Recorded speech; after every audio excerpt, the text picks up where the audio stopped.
এইভাবে সিগন্যাল চালু হওয়ার পর হাজারো প্রবাসী বাংলাদেশি আছে যারা বাইক নিয়ে তাদের যেই গন্তব্যস্থল বা যে কাস্টমারের বাড়ি অথবা যেই দোকান থেকে তারা ডেলিভারিটা নিবে তারা ছুটে চলে। এবার আসুন, আজকে আমার বিষয় এটা না, আজকে আমার বিষয় হচ্ছে বিমান বাংলাদেশ এয়ারলাইন্স। আপনারা জানেন যে বিমান বাংলাদেশ এয়ারলাইন্সের সিট ব্লক থাকার কারণে অনেক দাম বেড়ে গেছে বাংলাদেশে, যেখানে 60 থেকে 70,000, 40 থেকে 50,000 এইরকম ছিল বিমান বাংলাদেশ এয়ারলাইন্সের টিকিট, সৌদি এয়ারলাইন্সের টিকিট, গালফ এয়ারলাইন্সের টিকিট এবং বিভিন্ন যে কোম্পানিগুলো বাংলাদেশে তাদের ফ্লাইট পরিচালনা করে।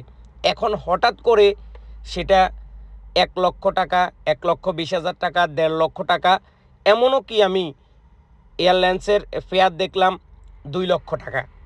তো এটার জন্য আমরা অন্য কাউকে দোষারোপ করলে কোনো লাভ হবে না। এটার জন্য একমাত্র দায়ী হচ্ছে বিমান বাংলাদেশ এয়ারলাইন্স। এখন অনেকেই বলতে পারেন আপনি কিভাবে বললেন। দেখুন, একটা কথা আছে, আপনার পণ্য আপনি যদি কম রেটে বিক্রি করেন তাহলে অন্য যেই পণ্যগুলো আছে সেম আপনার কোয়ালিটি বা সেম আপনার মতো, তারা কিন্তু রেটটা কমাই দেবে। আর আপনি যদি আপনার পণ্যের দাম বাড়িয়ে দেন তাহলে অন্য মানুষগুলোও কিন্তু তাদের পণ্যের দাম বাড়িয়ে দিবে। সোজা কথা বলি, যতদিন পর্যন্ত বিমান বাংলাদেশ এয়ারলাইন্স তাদের রেটটা না কমাবে এবং তাদের যেই বর্তমান রেট, এটা কোনো একজন সাধারণ মানুষের জন্য এই বিমানে চলাচল করার মতো কোনো ক্ষমতা নাই। যারা দুর্নীতিবাজ, সন্ত্রাস এবং অবৈধ পথে টাকা কামাই করে তাদের জন্য এখন বর্তমানে যে রেটটা আছে এটা পারফেক্ট। কিন্তু আমি আপনি যে কষ্ট করে প্রতিদিন ইনকাম করি, আমার পক্ষে কোনোদিনও 40,000, 50,000 টাকার উপরে বিমানে চলার মতো সুযোগ নাই। তো এখন আমাদের কি করতে হবে? শুধু বিমান না, সাথে আরও একটি এয়ারলাইন্সকে আপনাদের চলাচল বন্ধ করতে হবে। সেটা হচ্ছে বিমান বাংলাদেশ এয়ারলাইন্সের পাশাপাশি ইন্ডিয়ান এয়ারলাইন্স। কারণ আপনারা জানেন না, বিমানের প্রত্যেকটা অফিসে একজন করে ইন্ডিয়ান লোক কাজ করে। এজন্য মাঝে মধ্যে বিমান বাংলাদেশ এয়ারলাইন্সের যে টিকিটগুলো সেগুলো ব্লক হয়ে যায়, চুরি হয়ে যায়, সন্ত্রাসী করে, এটা করে সেটা করে। কারণ হচ্ছে তারা চাইতেছে যখন বিমান বাংলাদেশ এয়ারলাইন্সের সিট পাবে না তখন মানুষ ইন্ডিয়ান বিমান তারা ব্যবহার করবে। তো আপনারা হয়তো এই বিষয়গুলো অনেকেই জানেন না, কারণ আপনারা তো টিকিট দোকানে যান একটা টিকিট কেনার জন্য। আর আমরা যখন বিদেশে আসি আমরা সব সময় চেষ্টা করি এগুলার খোঁজ খবর নেওয়ার জন্য। আমাদের কাছে সব সময় সঠিক খবর পাবেন। দেখুন, বর্তমানে যেই সিটগুলা ব্লক করা হয়েছে এগুলা বাংলাদেশ থেকে কোনো মানুষ করে নাই, এগুলা 100% ইন্ডিয়ান লোকে করেছে। কারণ আপনারা অনেকেই জানেন না, প্রত্যেকটা এয়ারলাইন্সে বাংলাদেশের যে বিমান বাংলাদেশ এয়ারলাইন্সের অফিস আছে তাদের যে বড় বড় দায়িত্বে আছে তারা বেশিরভাগ ইন্ডিয়ান লোক। আপনারা যদি তাদের ন্যাশনালিটি চেক করেন তাদের প্রত্যেকটা মানুষের কাছে 2টা পাসপোর্ট। আপনারা হয়তো অনেকে বলবেন আপনি এখন আওয়ামী লীগকে নিয়ে কথা বলতেছেন। না ভাই, আওয়ামী লীগ বুঝি না, বিএনপি বুঝি না, জাসদ বুঝি না, ফখরুদ্দিন বুঝি না, ডক্টর ইউনূস বুঝি না। একটাই বুঝি, ফ্যাটনীতি করি, রাজনীতি করি না। আমি আমার সকল প্রবাসী ভাইদেরকে একটা অনুরোধ করব, দেখুন আপনারা সর্বপ্রথম বিমান বাংলাদেশ এয়ারলাইন্সকে ওয়ার্কআউট করুন। এর পাশাপাশি ইন্ডিয়ান মুম্বাই যে সমস্ত ফ্লাইটগুলা বাংলাদেশে আসে এগুলো আবার সৌদি আরবে আসে ডাইরেক্ট ফ্লাইট নিয়ে, এই সমস্ত ফ্লাইটগুলো আপনাদেরকে কি চলাচল বন্ধ করতে হবে।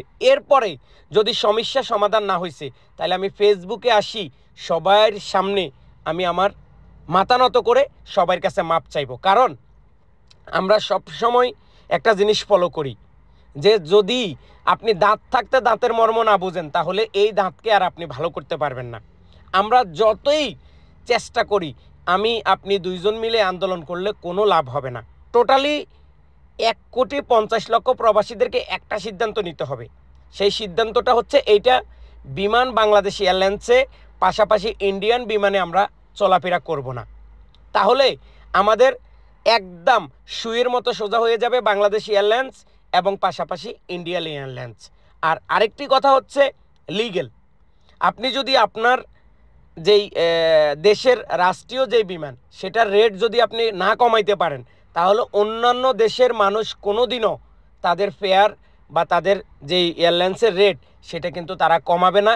এটা 100% আপনারা আমার কাছ থেকে গ্যারান্টি সহ একটা লিখিত কাগজ নিতে পারেন। কারণ আমরা যেখানে যাই সবার একটি কথা, তোমার দেশের বিমান যতদিন পর্যন্ত না কমাবে অন্য কোনো দেশের বিমান কমাবে না। কারণ অন্য দেশের বিমানগুলা তোমার দেশে ট্যাক্স দেয়। এখন অনেকেই বলতে পারেন, আপনি সৌদি এয়ারলাইন্স নিয়ে কথা বলেন না কেন, আপনি মুম্বাই এয়ারলাইন্স নিয়ে কথা বলেন না কেন, আপনি এমারত নিয়ে কথা বলেন না কেন, আপনি অন্য দেশকে নিয়ে কথা বলেন না কেন? ভাই, অন্য দেশটা তো আমার না, আমি তো বাংলাদেশের মানুষ। তো আমার দেশের বিমান আমার সাথে সিটিংবাজি করে, আমি এটাকে মারবো, কাটবো, জুতা পিটা করব, যা মন চা তাই করব, এটার আমার অধিকার আছে। কিন্তু অন্য দেশের বিমান নিয়ে কথা বলার আমার কোনো অধিকার নেই। যখন আমার দেশের বিমানটা তাদের ফেয়ারটা কমাবে, তখন অন্য দেশের বিমানের রেটটাও অটোমেটিকলি তারা আমাদের সাথে ব্যবসা করতে চাইলে, আমাদের দেশে যদি তাদের বিমান পরিচালনা করতে চায়, তাদেরকে অবশ্যই রেটটা কমাইতে হবে। কারণ না হলে তো কেউ ওই বিমানে চলাফেরা করবে না। কারণ একটা দেশের বিমান যখন রেট রাখবে আপনি 70,000 টাকা বা 50,000 টাকা, অন্য দেশের মানুষ সেটা আরও 5,000 টাকা কমাবে। কী জন্য? তাহলে আপনি তো রাষ্ট্রীয় বিমানে উঠবেন, আপনি তো চাইবেন না অন্য বিমানে যাওয়ার জন্য। তো এই বিষয়গুলো আপনাদেরকে বুঝতে হবে। তো যারা আমার কথার সাথে একমত তারা অবশ্যই কমেন্ট করবেন, আর যারা আমার কথার সাথে দ্বিমত তারা অবশ্যই আপনার মতামতটা জানাবেন যে সঠিক কাজ কোনটা করলে আমাদের প্রবাসীদের জন্য ভালো হবে এবং সঠিক রাস্তাটা আপনি দেখাবেন। তো সবাই ভালো থাকুন, সুস্থ থাকুন। একটি কথা, ওয়ার্কআউট করুন বাংলাদেশ বিমান, পাশাপাশি ওয়ার্কআউট করুন ইন্ডিয়ান যত এয়ারলাইন্স আছে, যেগুলোতে আমাদের বাংলাদেশ থেকে Dhaka to India, India to Saudi Arab, Oman, Bahrain, Qatar, এই সমস্ত বিমানগুলো আপনারা যদি ইন্ডিয়া চলাফেরা না করেন, দেখেন একসময় রেটটা অনেক কমে আসবে। তো সবাই ভালো থাকুন। আবারও বিদায় নিচ্ছি সৌদি আরব রিয়াদ থেকে আব্দুল আজিম।